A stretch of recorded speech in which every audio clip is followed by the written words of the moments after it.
Israel का प्रधानमंत्री Benjamin Netanyahu America के दौरे पर है। तमाम नेताओं से वो मुलाकात कर रहा है, लेकिन अमेरिका के अंदर बेंजामिन नेतन्याहू के खिलाफ विरोध प्रदर्शन भी बहुत ज्यादा हुए हैं। कमला हैरिस को आप सभी लोग जानते ही होंगे, इस वक्त की वो कार्यवाहक राष्ट्रपति हैं अमेरिका की, क्योंकि जो बाइडेन ने अपना नाम राष्ट्रपति पद के उम्मीदवार से वापस ले लिया है। कमला हैरिस वैसे उपराष्ट्रपति भी थी पहले बाइडेन के कार्यकाल में। नेतन्याहू अमेरिका पहुंचा, सभी नेताओं से मुलाकात की, लेकिन कमला हैरिस से जो मुलाकात हुई है उस मुलाकात में कमला हैरिस ने नेतन्याहू से गाजा का जिक्र भी किया है। कहा है कि जिस तरह से आपने गाजा पर रणनीति अपनाई है बिल्कुल गलत है, वहां के बच्चों का, महिलाओं का आपको ख्याल रखना होगा। बहुत सारी बातचीत गाजा को लेकर कमला हैरिस और नेतन्याहू के बीच हुई है, ऐसी रिपोर्ट सामने आ रही हैं। ठीक से यह मुलाकात कमला हैरिस और नेतन्याहू के बीच नहीं हो पाई। खुशी खुशा जैसे मुलाकात होती है वो वाली मुलाकात नहीं हुई है। कमला हैरिस को लेकर अब ऐसी खबरें भी सामने आ रही हैं कि कमला हैरिस अब फिलिस्तीनी समर्थकों का समर्थन पाकर अमेरिका के अंदर राष्ट्रपति चुनाव जीतना चाहते हैं, क्योंकि नेतन्याहू के अमेरिका पहुंचने के बाद जिस तरह से पूरे अमेरिका के अंदर लोगों ने सड़कों पर उतरकर नेतन्याहू के खिलाफ प्रदर्शन किए हैं, कमला हैरिस को शायद अब यह बात समझ में आ रही है कि नेतन्याहू का साथ देना उनको भारी पड़ सकता है। नेतन्याहू के समर्थकों से ज्यादा अमेरिका के अंदर फिलिस्तीन के समर्थक हैं, इसलिए अब वो थोड़ा सा दूरी बनाने की कोशिश कर रही हैं नेतन्याहू से।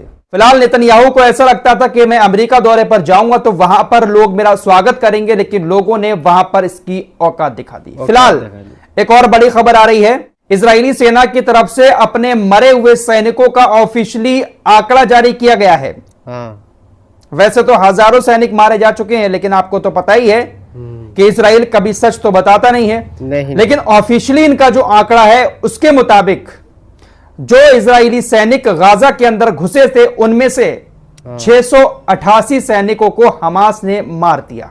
688 सैनिकों की मौत का ऑफिशियली आंकड़ा इजराइल की तरफ से बताया गया है, लेकिन मौत की संख्या बहुत ज्यादा है। नेतन्याहू अपनी तानाशाही में इस जंग को खींचे जा रहा है, लेकिन इससे कोई भी फायदा इजराइल को नहीं होगा। हमास को हराने की बातें तो ये कर रहा है कि हराने की कगार पर हैं, लेकिन शायद हमास अभी भी हारा नहीं है, जिंदा है।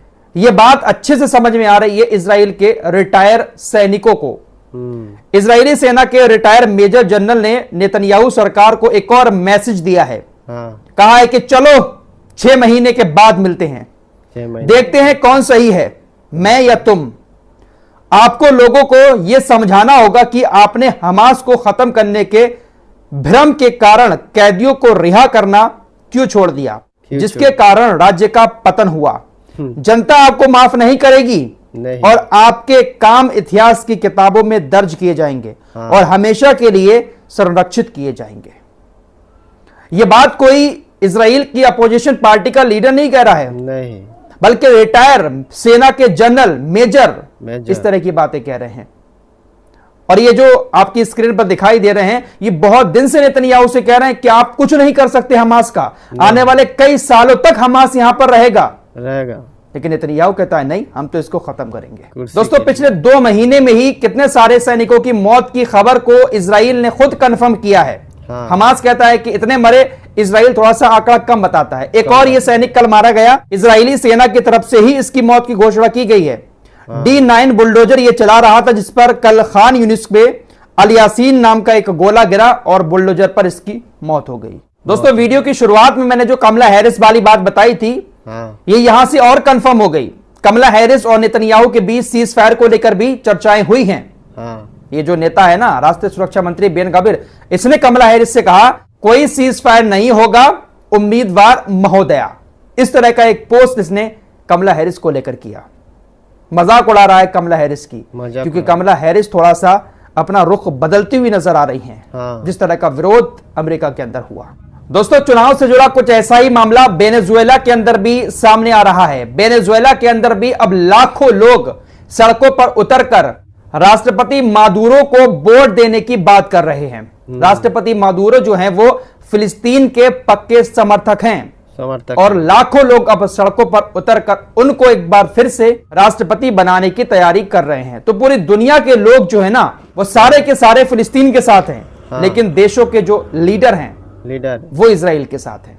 यमनी सेना का कहना है कि इजराइल के प्रति यमनी प्रतिक्रिया केवल 1 या 2 अभियानों तक सीमित नहीं होगी, बल्कि यह बिना किसी लाल रेखा वाला एक खुला युद्ध होगा और तब तक नहीं रुकेगा जब तक कि गाजा पट्टी पर इजरायली आक्रामकता बंद नहीं हो जाती और घेराबंदी नहीं हटा ली जाती।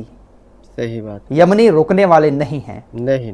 उनके आगे कोई भी रेड लाइन काम नहीं करेगी। अमेरिका का ये जो जॉन किर्बी है, इसने कहा, मुझे परवाह नहीं है कि इंटरनेशनल कोर्ट वारंट के साथ नेतन्याहू की तलाश कर रहा है और इस तथ्य के बावजूद भी कि वो एक युद्ध अपराधी है, वे उसे संयुक्त राज्य अमेरिका का मित्र मानते हैं।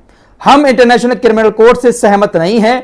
नेतन्याहू एक सहयोगी, भागीदार और दोस्त है। अंसारुल्लाह के उपराष्ट्रपति मोहम्मद अली अल हौती ने कहा, अल्लाह ने चाहा तो तेल अवीव को निशाना बनाने वाले और भी ऑपरेशन आ रहे हैं। दोस्तों, अमेरिका हमेशा दुनिया के सामने किसी ना किसी देश के खिलाफ, किसी ना किसी शख्स के खिलाफ कोई खुफिया रिपोर्ट जारी करता रहता है।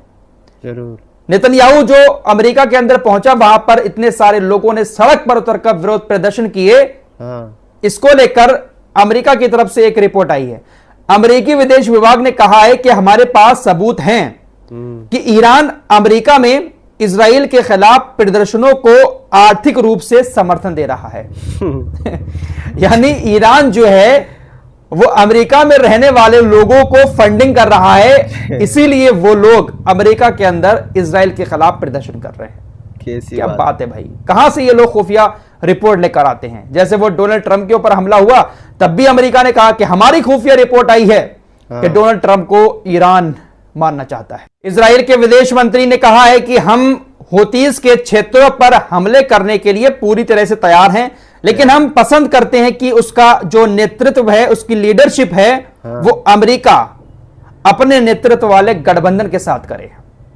हम लीडर बनना नहीं चाहते हैं यमन के ऊपर हमला करने के लिए, बल्कि अमेरिका अपने यूरोपीय देशों के साथ मिलकर लीडरशिप करे, लीडर बने और उसके बाद हम हमले करेंगे। फिलहाल कुल मिलाकर स्वाबात की एक बात यह है कि नेतन्याहू भले ही बड़ी बड़ी बातें करता हो, लेकिन इजराइल की हालत इस 9 महीने की जंग में बहुत ज्यादा खराब हो चुकी है और ईरान एक बड़ी ताकत बनकर सामने आया है इस 9-10 महीने की जंग में। फिलहाल इस रिपोर्ट में इतना ही। दोस्तों, हमारे वीडियो देखने के लिए बहुत बहुत शुक्रिया। चैनल पर पहली बार आए तो फॉलो सब्सक्राइब जरूर कीजिए और साथ ही साथ शेयर भी कीजिए। मिलते हैं अगली वीडियो में, तब तक के लिए अपना ख्याल रखें। धन्यवाद।